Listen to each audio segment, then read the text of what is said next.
तभी तो एक मरतबा राबिया बसरिया रहीमुल्लाह ताला,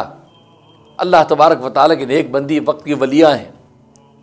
एक ख़ास गलबा हाल उन पर तारी हुआ। एक हाथ में आग, दूसरे हाथ में पानी का लोटा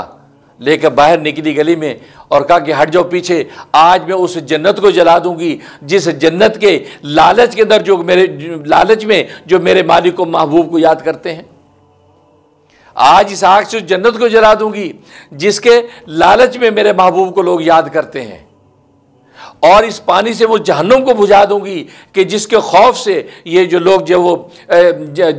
मेरे महबूब को याद करते हैं, वो कोई ऐसा नहीं है कि जो मेरे महबूब को मेरे महबूब के लिए याद कर ले, मेरे महबूब की मोहब्बत में उसको याद कर ले, उसकी ज़ात को फोकस करके इबादत कर ले। कोई जन्नत के लालच में है, कोई जहन्नुम के खौफ में है। आज मैं इस आग से जन्नत को जला दूंगी और ये पानी से जहन्नुम को ठंडा कर दूँगी।